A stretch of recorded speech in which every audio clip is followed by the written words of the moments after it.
تفسیر قرآن بای مفتی رحیم داد. زما په نوم باندې بیا د تفسیر قرآن خپل چینل دی. اعوذ بالله من الشیطان الرجیم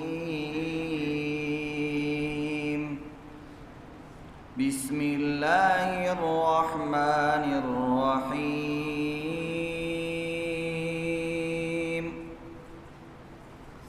الحمد لله رب العالمین. سورہ فاتحہ 1 نمبر آیات اور 1 نمبر رکوع اور 1 نمبر سپارہ. د دې آیات کریمی خلاصه پرون تاسو ته بیان شوه او د پوره صورت خلاصم تاسو ته بیان شوه چې دې کې د الله الوهیت او د الله صفاتونه بیانېږي او داغي دلائل بیانېږي او بیا د بنده یو سوال یو دعا بیانېږي او به آخر کې 3 قسم خلقو بیان دی. یو انعام یافته خلق، بل مغضوب علیهم چې د الله غضب په شوی دی، او دویم ضالین گمراه خلق. نن د اول آیات دویم تفسیر دی او دویم ورځ ده، چونکه د الله حمد یو لوی عمل دی او ډیر اجر لري او د الله رب العزت حمد کون کی خلق ډیر زیات خوښ دي او د الله د حمد او ثنا ډیر ضرورت دی مونږ ته. دیو جن نن درته یو څو خبرې د دې متعلق نورې بیانېږي.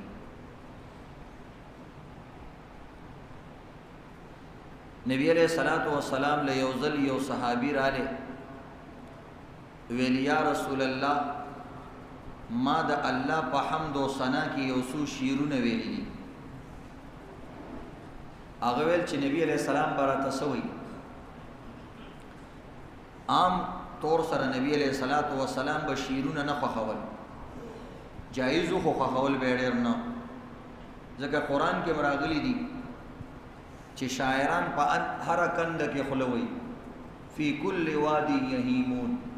شاعر سره کله یو انسان اسمان ته خېږي او کله لاندې خپو کې راو گزار کی. د شاعرانو بیلنس نیوي.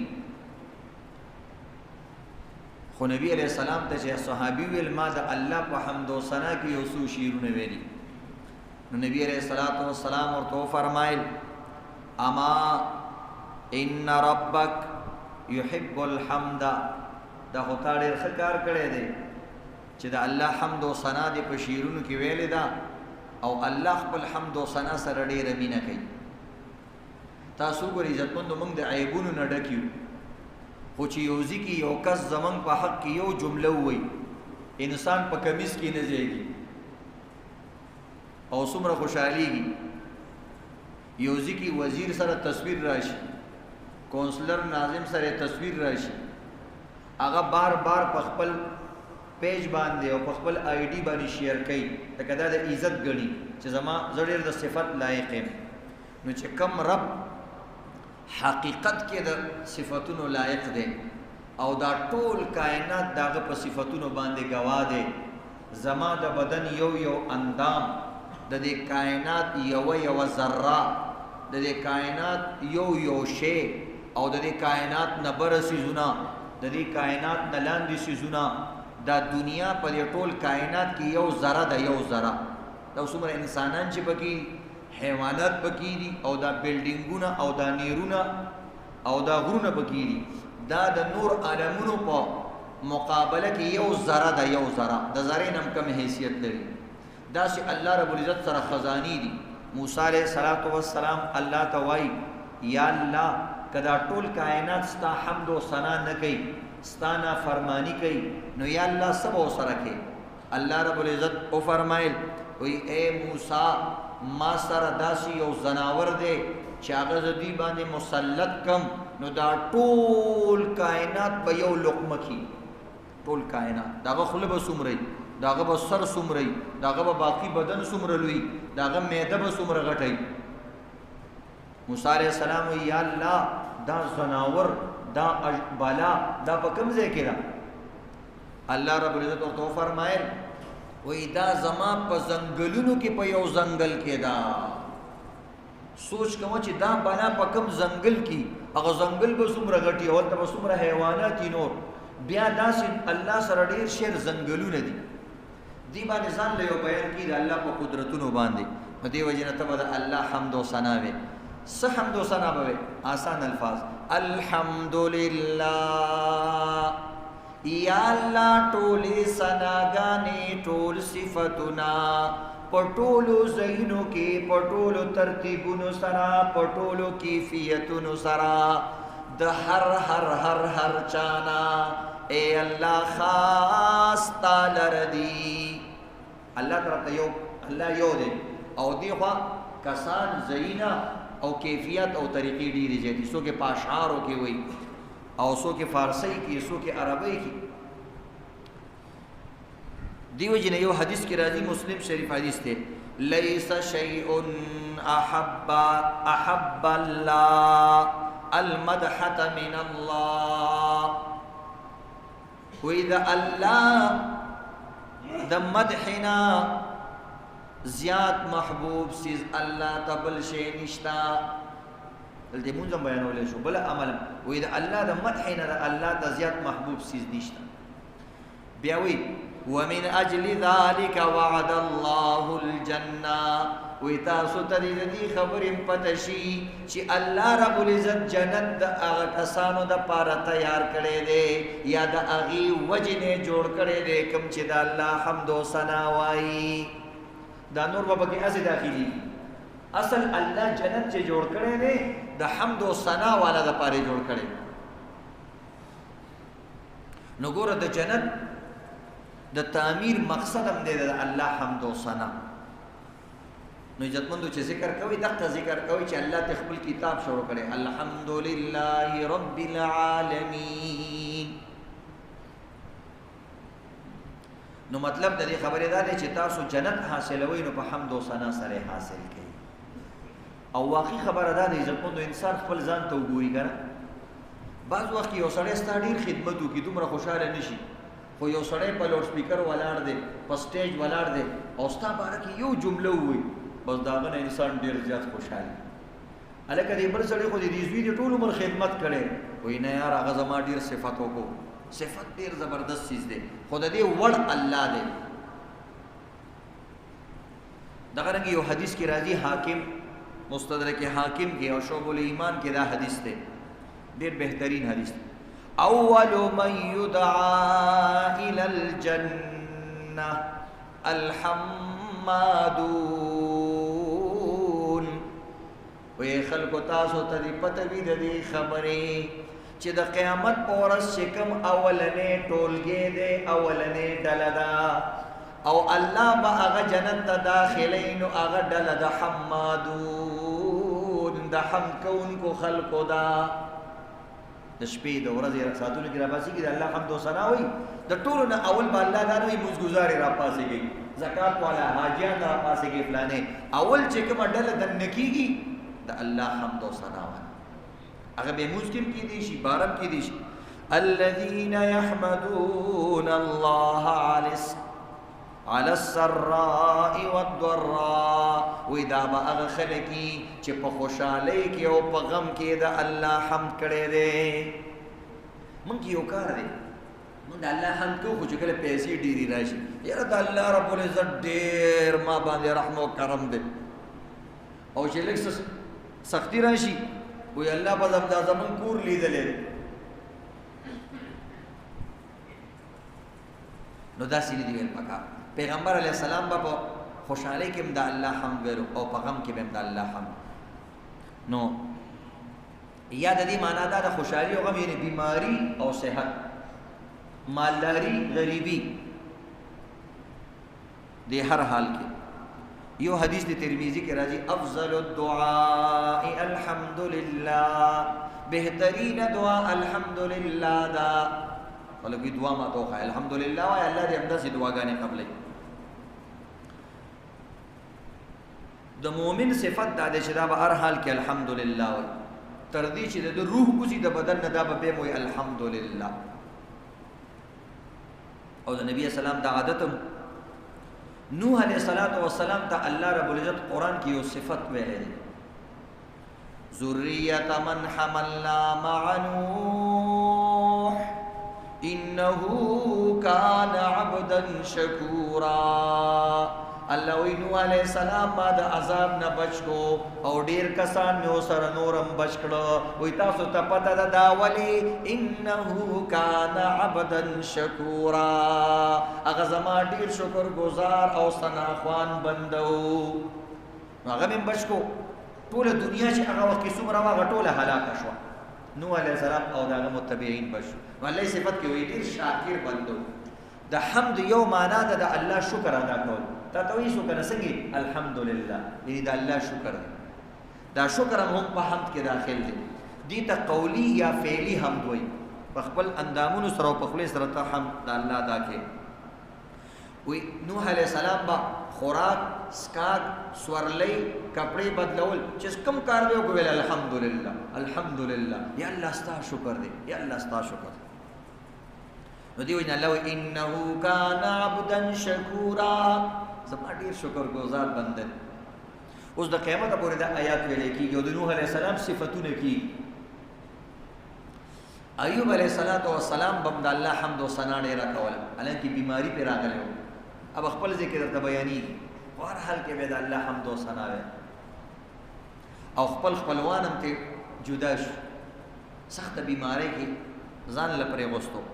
خو ایوب علیہ السلام به د الله حمد او ثنا وي. نو بیا چې کله الله ته نږدې شو نو الله رب العزت په یو ځل د سونی او د چاندۍ د ملخانو بارانو یا د پتنګانو او باندې باتروم کې لمبلې افغانانو خبره تشناب کې او هغه لمبل خپل غسل وکاو او دې دوران کې په سونی او د چاندي پتنګان راوړېدل باران په شان باندې. نو ایوب علیہ السلام زر زر راغونډول. نو الله په وحی راولېګل چې ایوب داسه کې دنیا راغونډه او د دنیا سيزونه ځان ته پرې غوستو او دې ته کار ویلو. هغه یا الله دنیا نه راغونډو مستاد نعمت شکریا ادا کوما، تارا باندې نعمت وکړو که اوس دا نعمت نه راټولو مننا شکر کی راضی نو دی وجنه یا الله زنا شکر گزار بندستانه ما خو په بیماری کې مستانا شکرې نه کړي نو په صحت کې مستانا شکرې څنګه وکما. وې دا نعمتونه راوړو الله ورته صحیح ده. الله ته پتا و خو موږ ته خودل چې دا خبره به د پیغمبر په امت کې د نبی اخر زمان په امت کې هم دا خبره ذکر کیږي چې پته ورته ولګي چې دا نعمتونه دي، نعمتونه حاصلول شي خو تکبر بنګي او ناشکری بنګي. په صحابو کې و صحابه دا چې تیر شي دي چې هغه عشره مبشرو کې داخل دي یا درې صحابه الله ورته په دنیا کې د جنت زیری را لېږلي دي او دا مالدارو، دوی سره دومره مالدارو چې د سونی او د چاندۍ به سره ډیری لګېدلی و. ډیری داسې ډیری زموږ کسان که ډېر مالدار شي دومره ډیری چا سره نشته، د شګو ډیری شته خو د سونی چاندي او د دې نشته. او د دې باوجود هغوی الله راضي کړي شکر ګزارو نو الله په دنیا کې ویلي دا جنتیان دي. نو بهرحال مال خایس دا انسان چې ناشکر جوړ کی دا ناروا ده. او قسم دې باز کسان داسي په لوی لوی محلاتو کې ګرځي، په لوی لوی موټرو کې ګرځي، د سونی او د چاندۍ په دې پلاسونو کې لوبې کوي او دا شان مالداری د دوی د کور غلام وي او د دې د کور وینځي داسې مالداري خو د هغوی عاجزي عزتمندو د خاورو په شان او بعضې کسانی د فقیرانو په شاني جامې شلېدلې رنگ روغنی برابر نوی خو د هغوی تکبر او د هغوی ناشکري فرعون ته رسي. دا په دې څیزونو باندې نه ده تړلې، دا یو طبیعت وي د انسان. نو دې وجې نه عزتمندو دا د پیغمبرانو واقعات دا حدیث دی د پاره بیانېږي چې من کې د حمد والا د الله د شکر دا ماده پیدا شي. یو حدیث کې راځي د مسند احمد حدیث دی، من تاسو ته هغه وظیفې بیانو چې هغه قرآن کې ذکر یا حدیث کې ذکر. نو دی وجه نه چې کومه وظیفه تاسو ته دلته بیان شي یا کوم ذکر داغه اهتمام کوئ. یو حدیث کې راځي چې کوم انسان سلزله الحمدلله وی الله رب العزت دتا د سلو اسونو د الله په لار کې د خیرات کولو ثواب ورکي. مونږ یو اصل نشو خیرات کول، نو زه چې دا خیراتونه نشي کولای که بس کم دا خیرات خو کوه کنه. دا یو حدیث کې راځي دا مسند احمد کې چې کوم انسان د نعمت نه بعد د الله شکریا ادا کی د تشل نیکی ملاویږي، او کوم انسان چې بغیر د نعمت نه ادا کی وي هغه ته دیر نیکی نه ملاویږي. اسی د الله حمد و ثنا کی یا الله ستا شکر دې، یا الله ستا شکر دې.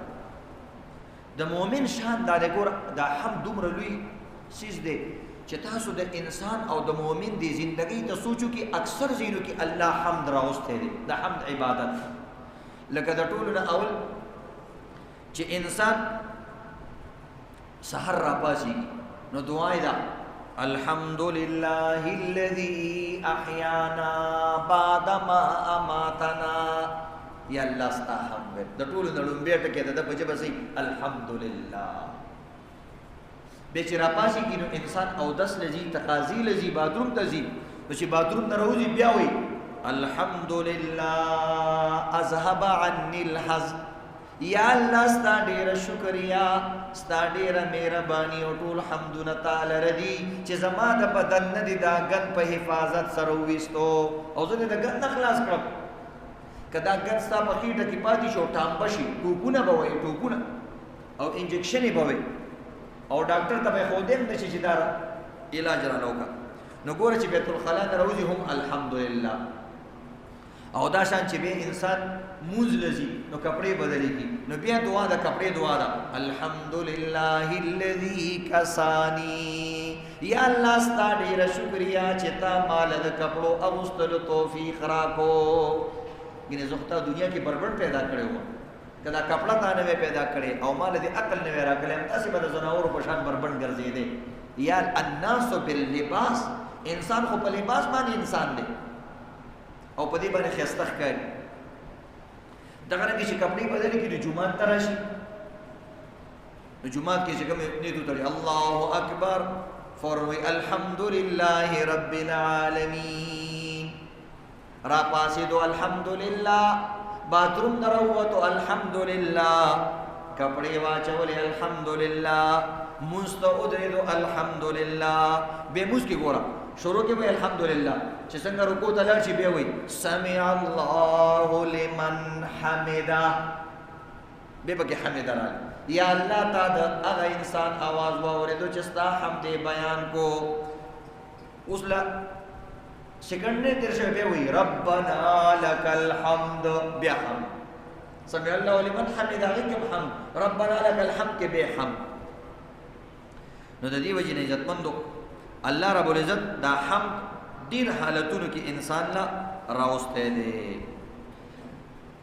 دغه رنګه بعض کتابونو لیکلي دي مثلا به روټي تکینی روټي خوړله به وي الحمدلله الذي اطعمنا وسقانا به الحمدلله.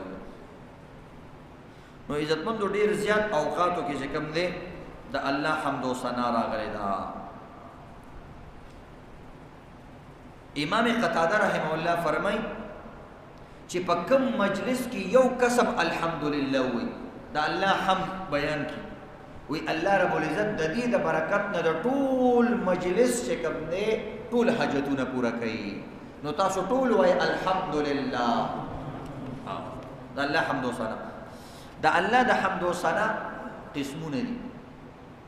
یو قسم دی هغه ته وی قولی او خلی سره د الله الحمدلله وی. دویم دی فعلی په خپل پریکټیکل چوتای او خپل بدن سره د الله شکریا ادا کول هغه اعمال صالحه دي. چې کوم انسان نیک عمل کوي دا در حقیقت د الله شکریا ادا کوي او د الله حمد و ثنا وي، خو په عمل سره وي، په قول سره نه کوي.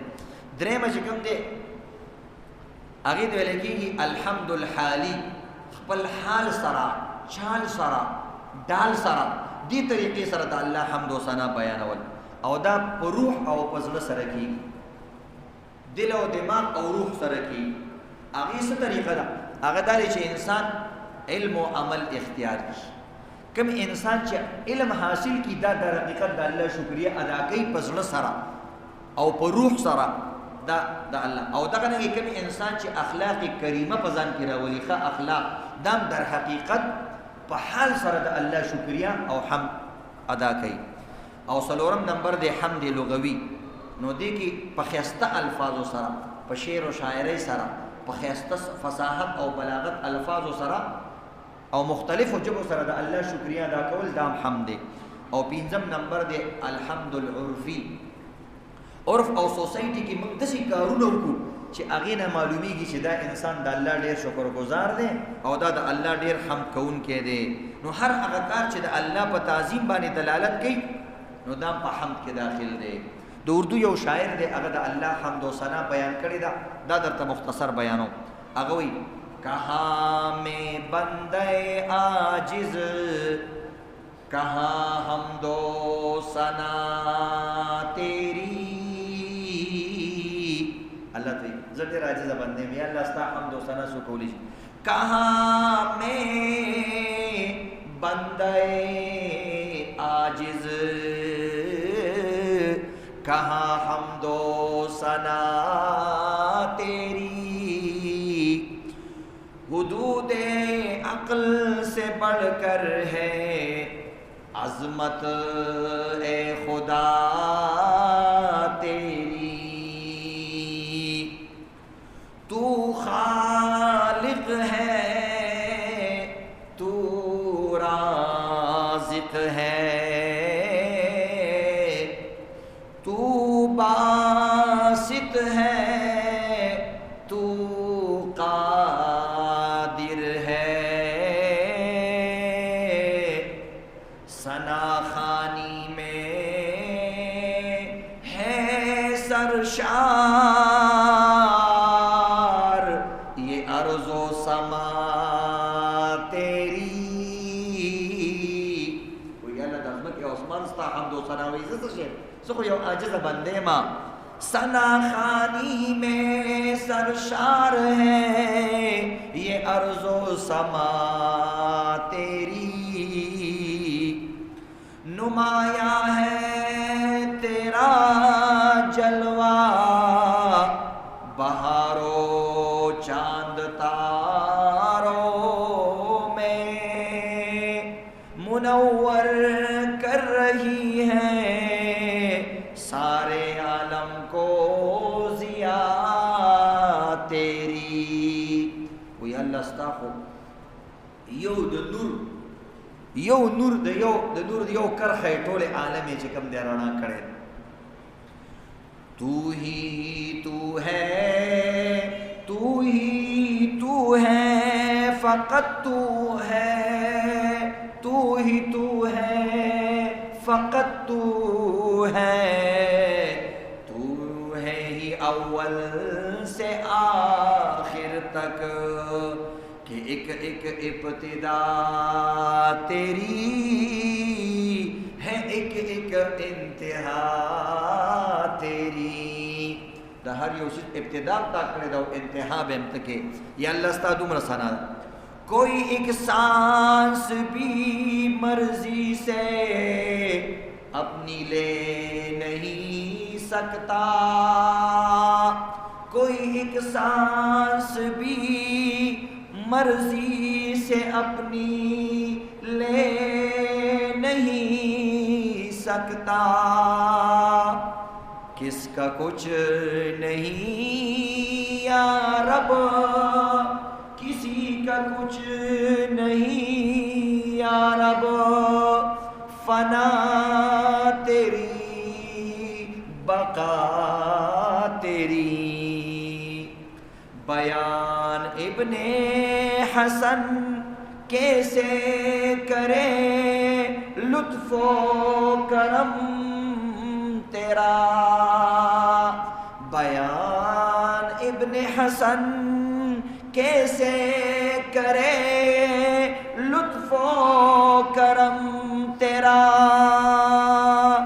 خزاں تیری یہ گل تیرے، فضا تیری ہوا تیری.